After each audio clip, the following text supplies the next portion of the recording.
Hello, retro fans. This is a whole new perspective, and there is a reason behind this.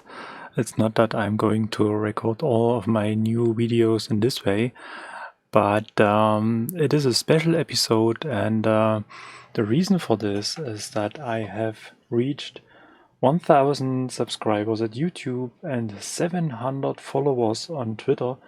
Something I have never imagined a year ago, something like this. This is really for my channel, for my ideas, for my expectation. It's an outstanding result.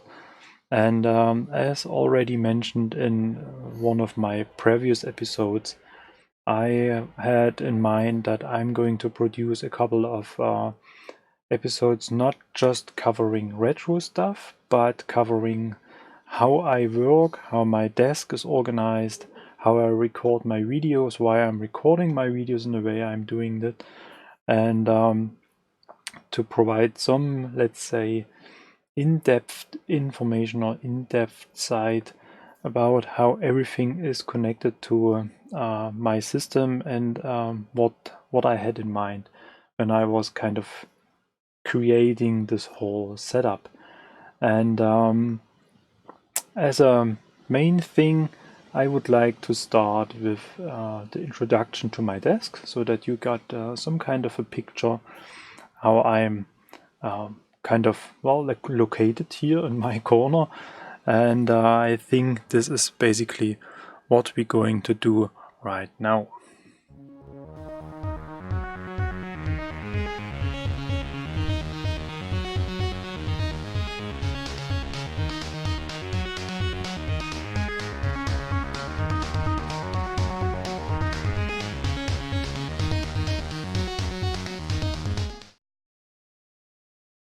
And here we go. As you can see, this is basically my whole corner I have in terms of space, which I can use for my retro projects. And this is actually a little bit tight, but this is basically down to the reason that we're still refurbishing the house. We just moved in, well, a few years ago.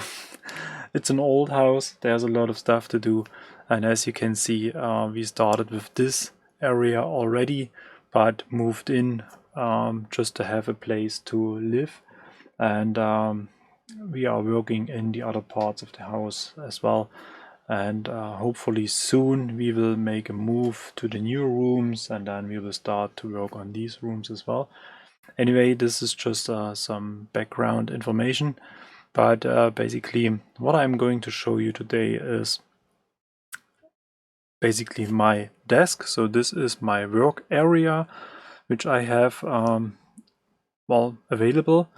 And I try to organize all the stuff as much as possible around this working area to have everything in reach, to have everything under control quite easily. And over the course of about 2 years, I have worked on this setup. And mentioning 2 years, it is about 2 years ago that I started to produce videos for this channel. The very first video I have uploaded was in May 2017. And I think around June, July, I went public with the first episodes containing some special topics. And over this time frame, I have worked a lot on kind of improving my equipment, my setup, and I spent a lot of time thinking about the progress, producing the videos and all that stuff. And finally, this has led to this, let's say, configuration here. So, and as a beginning, let's start on the very left side. What you can see here is basically this huge white thing. This is my soldering lens, which I can move in almost every place, and it has some built-in LED light as well, and this is very comfortable while working on very small stuff. And now let's move it out of the way a bit because it's a little bit bulky. And to my very left side, here's my laptop, which I use to control, let's say, the live feed of my channel. And I'm using this to show web content during videos as well. So this is connected via HDMI to my FrameMeister. And the FrameMeister has basically two HDMI inputs as well as analog inputs. And therefore I can easily switch between the different inputs, and I can overlay the content from this laptop to OBS as well. And I'm using the laptop for controlling my music hardware as well. So you may have recognized that I'm using C64s for producing music stuff. The sound or the melody of the intro is produced with C64s as well, but I had changed this later to the SidStation, but the older videos were produced with the C64s. Anyway, so everything is SID based, so to say, and I'm using the laptop for the mini program as well, to program EEPROMs and to program devices like the Keyman, for example. So everything is done with this laptop. And just under the laptop, I just turned this on for well, presenting purposes only. This is my old tablet, which I have used to control OBS. And basically at the very beginning I was using OBS in studio mode, so I could kind of, let's say, pre-select scenes with my tablet, and I have removed all the shortcuts, so this is basically not working any longer since I have moved the whole control thingy to Stream Deck. But I want to show you this because this is going to be covered by a, let's say, special episode, because in my opinion this is the most comfortable and most affordable way to control OBS, especially in studio mode. And this will be covered as well, as I said. But I'm not using this any longer, and I'm going to kind of rearrange this area here. And behind the laptop, which is basically really covered, is my Behringer XR18 digital wireless, whatever, over-the-air mixer, which I use to control all of my audio inputs. So coming from the C64s, I'm using for repairs, gaming, live streaming, whatever, doing music and all that things.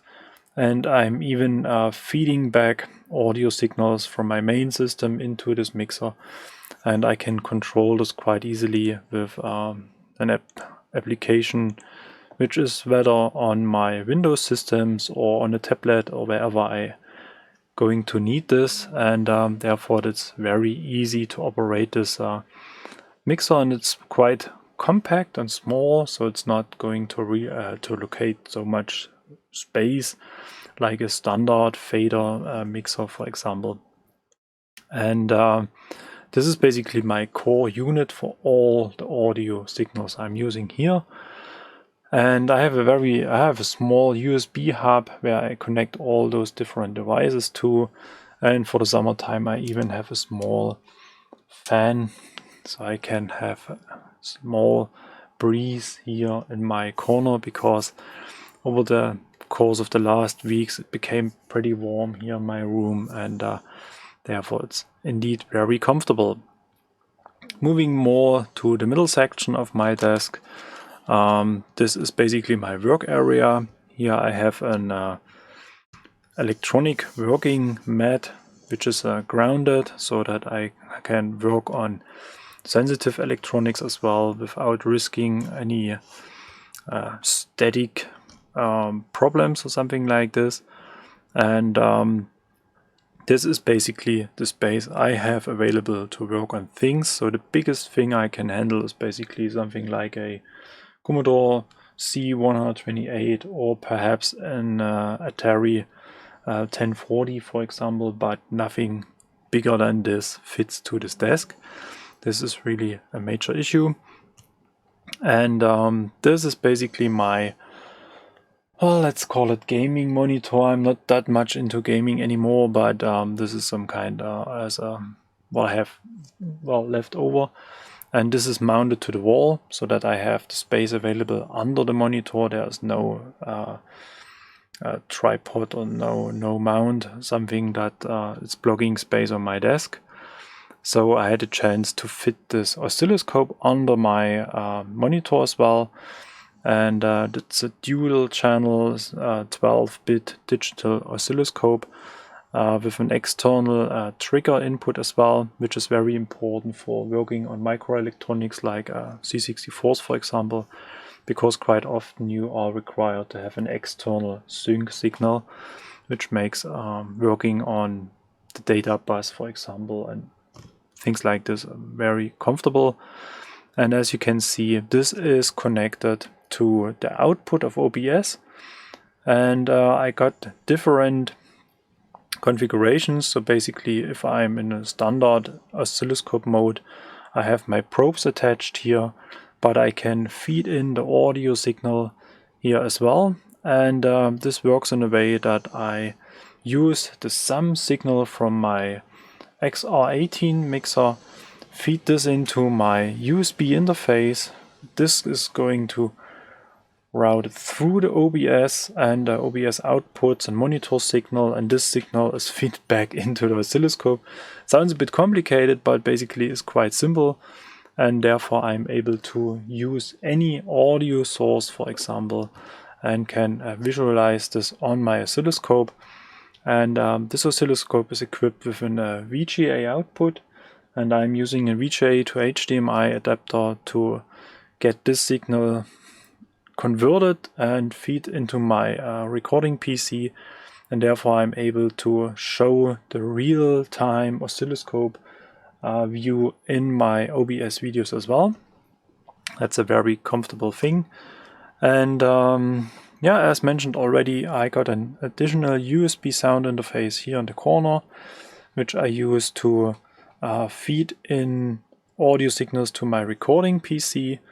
And just below this USB audio interface is the XRGB Mini FrameMeister, this very famous analog to HDMI converter. Unfortunately, the production has stopped right now, so there are just a few leftover devices. So if you have ever think about getting one, then now it's the time to do so. They won't be available very long anymore. And that's a very, very cool device. And moving on to the right side, I got this, as already mentioned, the Elgato Stream Deck. Is it called XL or large or whatever? That's the hugest thing they offer right now, because I got so many inputs and so many scenes in OBS right now that it was already a little bit tricky to handle this all with my tablet. I was using already 2 pages on my tablet to control all the OBS scenes, but handling so many inputs, so many scenes is a little bit cumbersome with this system.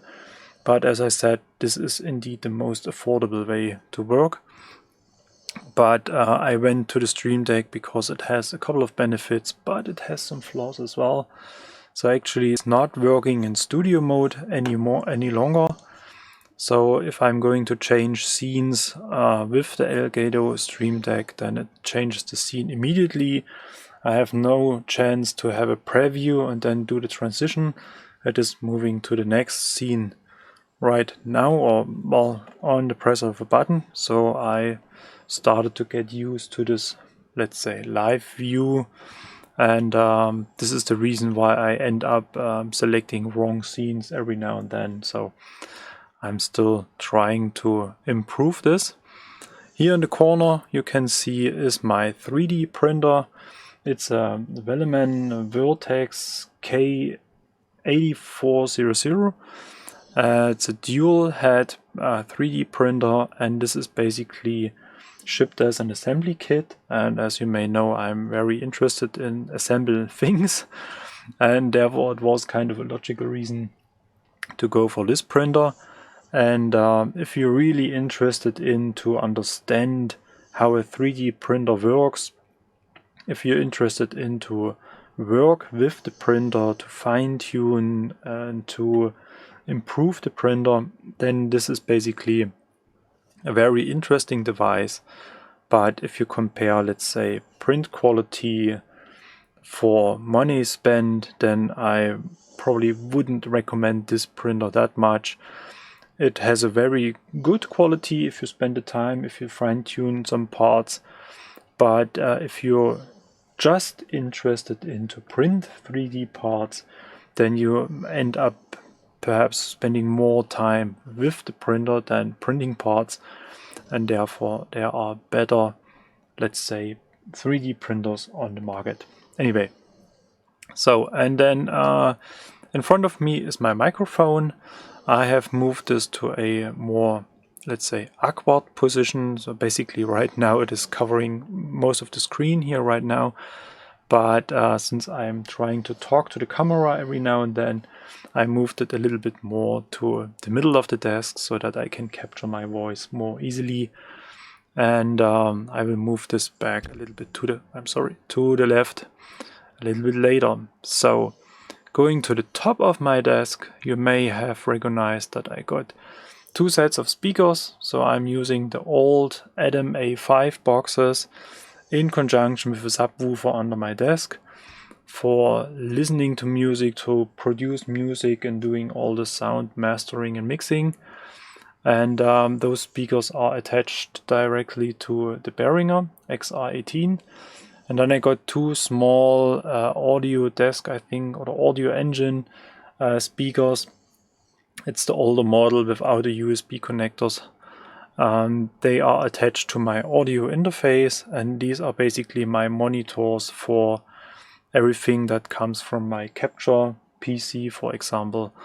And it's quite, well, helpful to have two different systems to compare the sounds and to have indeed a, let's say, separated system for monitoring the output of OBS and my streaming PC, as well as for all that music related stuff.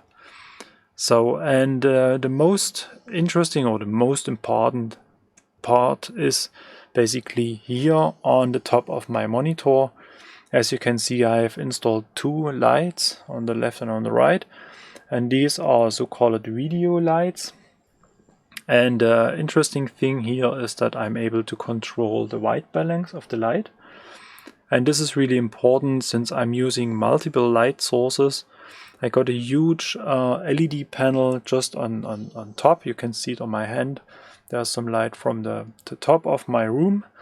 And I have to ensure that I'm using basically a very same light temperature, color temperature for the lighting, because all those digital cameras are a little bit sensitive to different color temperatures, and therefore I can fine-tune either the panel on the top or those video lights here over my desk so that they have almost the very same color temperature. For the reason of this video, I have installed two additional LED lights just on the side of the camera to have some more light in my face, otherwise this would be a little bit dark. And this is basically a setup I'm not using very often, and as you may know, this is a very unique perspective I haven't used before. So, and here you can see in the middle, let's say it's my desk cam, and this is basically a 4K HDMI camera with a zoom lens, and I'm using different lenses for different purposes. So you may have seen some of the close-up soldering videos, then I'm using a different lens because of the quality and because of the zoom. And this is a so-called surveillance camera, and I'm really used to this type of camera because the benefit is that they output an quite okay-ish HDMI signal, and the lenses are pretty cheap. So there are so many lenses on the market. It's the so-called C/CS mount standard, and if you have a look at eBay, you can lenses starting from 10-15 euros, and if you spend 50 to 100 euro, you get really good lenses for this type of cameras, and therefore you're very flexible in terms of zoom and quality and aperture control and all that stuff. So I really like this stuff. I really recommend this. And here, blocked by this light panel, is my face cam, which I use normally when I record my videos, so that you have an impression of my face and just small surrounding. And I can use both cameras at the very same time. I can create overlays and all that stuff. So this is indeed very flexible. And combining all those inputs, having the oscilloscope, having the C64 output, and an additional HDMI signal like the camera I'm using right now, I'm able to control all the stuff within OBS, having a lot of scenes created with different frame overlays, different aspect ratios, and different filter settings. And this is very comfortable but very time consuming to, well, let's say, develop. And as I said, it took me about almost 2 years to come to this setup I'm using here right now. So then moving on, perhaps a little bit to this side. Here you can see my soldering and hot air station, and I may move the camera a little bit so that we can have a better impression of my shelf here right now. And I'm moving the microphone a little bit closer, so it's a little bit easier to talk. So as I said, this is my soldering station and hot air station, and just on the other side is my desoldering station, which I'm using a lot for repairs and all that things. Here's my label printer, which I use for printing all the labels when I have to ship stuff. Very comfortable. It's connected to my laptop as well. And the rest of this shelf looks indeed a bit busy, and you may have seen parts of it already. So I tried to organize as much as possible in boxes, like these IKEA boxes. And I tried to kind of stick to a, well, let's say, standard theme or standard way of organizing things. So basically here I got all those small wires and connectors and all that stuff. This is my toolbox. Here I have a lot of my, well, blisters and all that stuff you need for repairs. Here in this carton boxes I have a lot of different cables for all those retro computers, so video cables, printer cables, joystick connectors, joysticks itself, gamepads and all that stuff. This is basically here. And just on the bottom of the shelf here are all my power supplies are located for driving the C64s, floppy drives and all that things.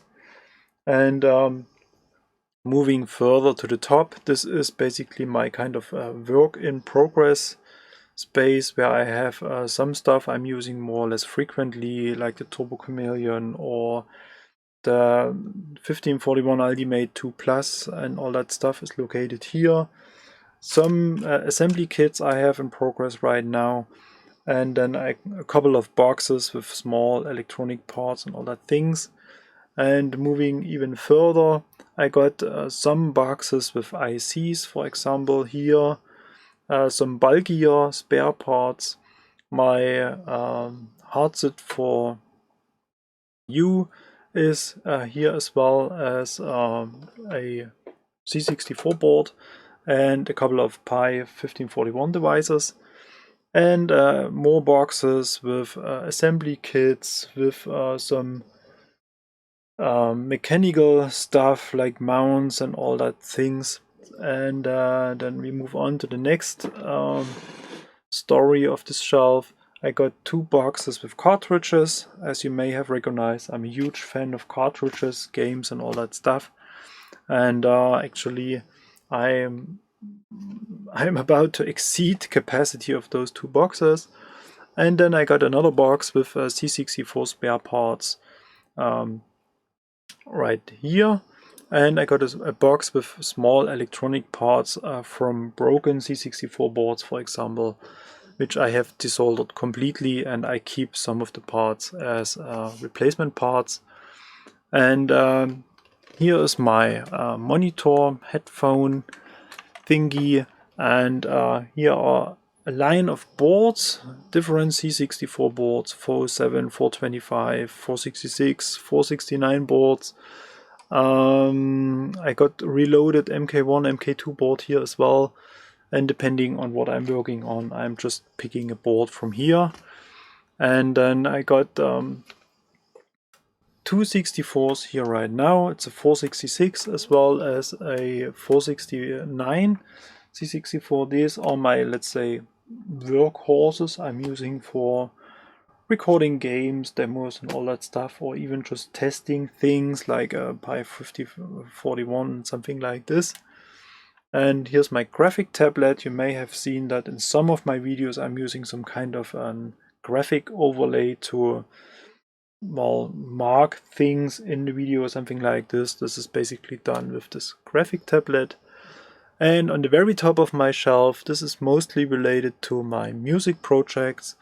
So here are my music controllers, my MIDI controllers, and my sit station. And on the top we can see basically 464s, C64s. These are especially made for producing music, running a Messiah or synth card most of the time. And then I got the C64 Mini and some joysticks and some stuff on the top of the shelf here as well.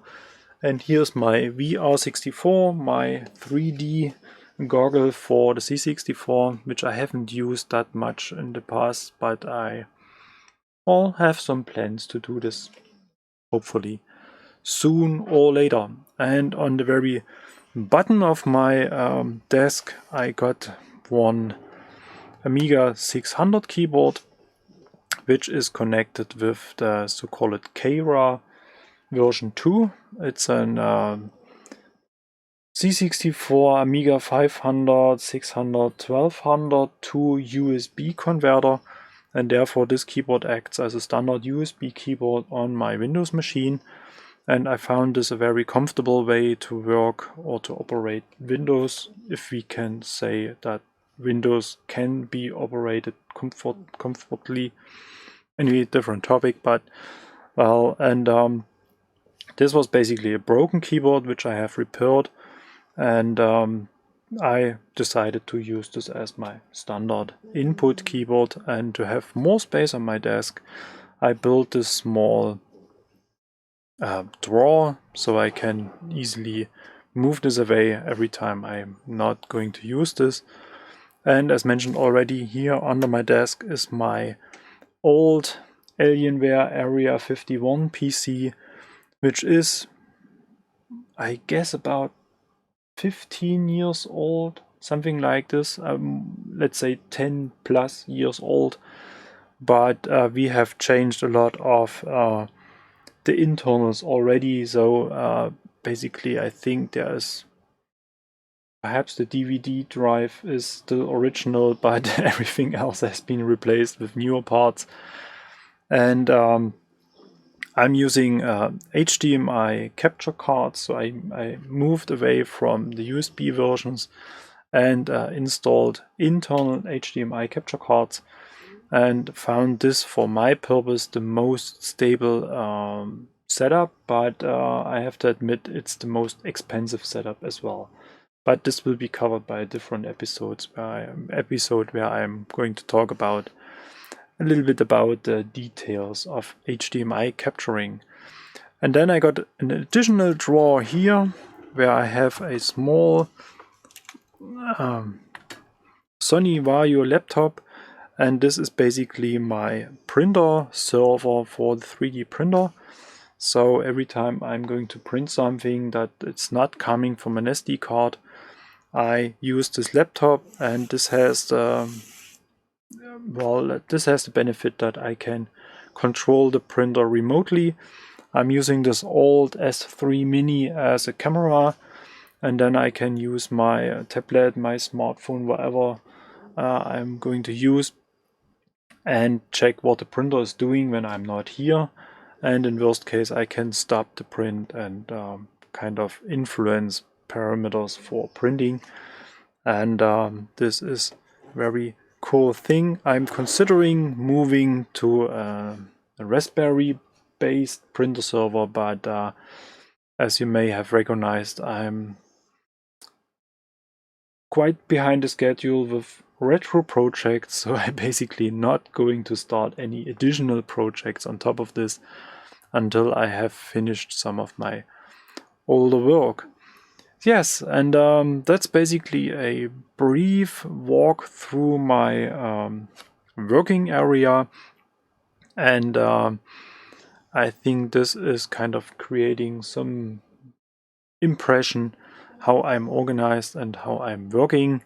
And now perhaps let's move back to a more familiar view, and this is basically the camera view you may have seen before. And well, yeah, I just want to talk briefly about this 1000 subscribers on YouTube. And first, I really want to thank you very much that you have kind of committed yourself to support this channel in this way. I really, really appreciate this, and I'm really happy that we have made this amount of subscribers, and hand in hand with 700 followers on Twitter. I think I started with Twitter about less than a year ago, something like this. And I was very, very reluctant to move to social media like Twitter and Facebook and Instagram. And I'm still struggling with Instagram and Facebook, but on Twitter I found a very, very good community, a very passionate retro community, and I really have to admit I never regretted to go to Twitter as well, and a lot of support is coming from there as well, and there I think is a very good relationship between the YouTube subscribers and the Twitter followers, and I have made very good contacts on Twitter already and got a lot of input, a lot of information from Twitter, and I'm really happy that this is working very fine. As I said, I'm still struggling a bit with Facebook, so I'm not very comfortable with this whole Facebook concept, with these groups and all that stuff. So, and the whole handling of this Facebook page is for me a little bit cumbersome. I don't know. Anyway, but I'm trying to be more present there as well. There are very interesting groups about the Ultimate 64, for example, and other retro-related things. But it is very time-consuming to be present on all those social media platforms. So I may kind of stay focused on YouTube and Twitter. I started to work or to stream live on Twitch a few times, but I decided I'm not going down this path. I may have to start to build the same kind of community over there, same group of followers or something like this. And for me, it's simply too time consuming to, let's say, serve two different video platforms. So I think I will stay focused on YouTube and will try to mix live feeds into my YouTube episodes every now and then, like I have done over the past, I think, 2 weeks or 3 weeks already. And I think this is going to be a much easier mix. But anyway, as I said, I'm very, very thankful for all your support, your passion, and your comments on YouTube videos, for example, and on Twitter. This is really helping me a lot, and this provides some kind of, let's say, feedback that there is indeed a community that it is interested in the stuff I'm doing, and I'm trying as good as possible to develop this channel into a direction that maybe fits more to your interests, to more to your needs. And we already had a couple of, let's say, discussions, comments, feedback sessions about the length of the videos, the content of the episodes and all that stuff. But I'm decided I'm not going to be just another influencer, because I mean, I can talk a lot about things that happens on the retro scene, but this would be kind of more or less redundant, because I'm depend on other information sources as well. And I do not think that it adds so much additional value when I just pick up news from different sites and chat about this, because, well, it's available already. So, and I want to stay focused on the projects I'm doing. Therefore, I had renamed the channel a couple of months ago, can't even remember when it was, to a C64 Customs, because what I'm doing most of the time are customized C64s, and this eats up a lot of time, and this is the main reason why I produce most of my episodes in a kind of a live feed style, because over the course of 2 years I collected about 1 terabyte of video material on my computer and my data server, where I have found never enough time to edit the content, to create episodes. And I decided when I go to produce videos, I have to do this in a kind of a live fashion way, so that I really press record, start my video, do my stuff, press stop, and then I'm ready. This has to be, let's say, proven to be the most efficient way for myself. It requires a couple of prerequisites, so I have to spend some time thinking about what I'm going to present. I have to stick to a kind of certain time frame that I'm not going to exceed, let's say 45 to 60 minutes or something like this. And for some videos I really have to prepare stuff I'm going to present in terms of slides, graphics and all that things up front, or I record video stuff which I feed in as an overlay in kind of a time-lapse style, something like this.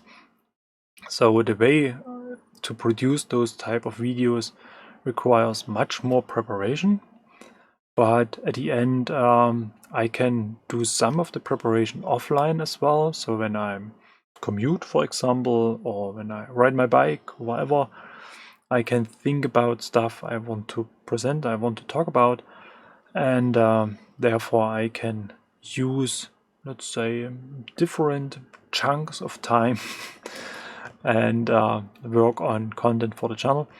And then I just sit down, make my video, finish the video. I may have to do some fine-tuning here and there when I screw up the sound, for example, or when I really messed up something I was working on, then I may cut out some parts or something like this. But I do not have to bring together multiple video sources, do an extensive amount of post-editing and all that stuff, and end up with a video which I never finish.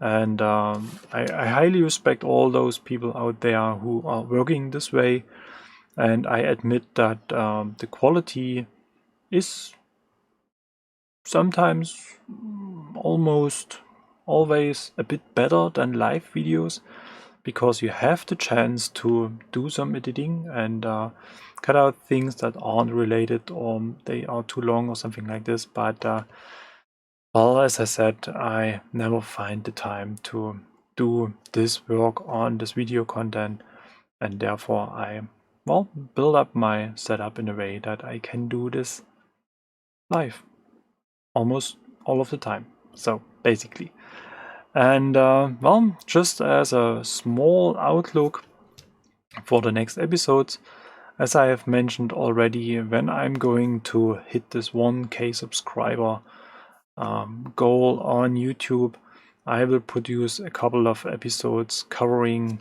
how I'm working, and this will lead to additional stuff because I decided that over the course of these 2 years I have changed a lot of things off my setup, and I ended up having some of the stuff I have used previously still located in my shelves. I sold some stuff on eBay already, but I kept a couple of things, and to provide you perhaps some kind of start or something like this, if you're interested in to stream as well, to record videos from a C64 or other retro devices, and you're looking for some equipment but you can't afford it, or you're not sure what's going to be the best way to do this, I will produce episodes covering different topics, and related to those topics I will have some giveaway stuff which you can win, so to say. So you just have to express your interest in the comment section, and when I have finished this set of episodes, I will pick all the people who have expressed themselves that they are interested in, and then I will come up with an idea how to select the winner or winners. So we will have multiple people, and then I will send out the stuff. And just to give you a brief example, what I'm talking about is this is an so-called HDMI camera, surveillance camera, which I have used for about a year or something like this. It's an 1080p HD camera with HDMI output, USB output as well. You can use even small SD cards, for example, and this is driven by 12 volt and is using the very same C/CS lens mount standard, and this will be one of this giveaway thingies I have in mind. And I have some capture cards as well and stuff like this, and some LED lights, for example, and this is what I am going to give away. So basically that's all I want to have, all I want to say for this episode, and now I'm going to move on and work on some projects, and while doing so I will stream live music from the C64 Ultimate 64, and as I have done over in the last weeks a couple of times already, this will lead to a couple of copyright claims as usual, because some YouTube automatism is just catching the music I'm playing back with the Ultimate 64, which comes from the high voltage SID collection, and it's kind of open source anyway. But since I'm not going to add any advertising or commercializing to my channel, there is nothing to share, and therefore I basically don't care that much about this. And this leads to one small, let's say, comment about the future of this channel. So as mentioned, I'm not going to commercialize this channel. I'm not going to monetize this channel. There will be no advertising or something like this that's not fitting to the content I'm talking about, I'm presenting.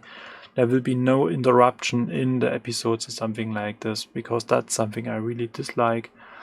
I can understand that some retro-related channels are working this way, because maybe they are, they depend on the money they make there, or perhaps they have reached a level where they really can make their living with the channel, and that's something I really understand, and that's something that's basically very okay as well.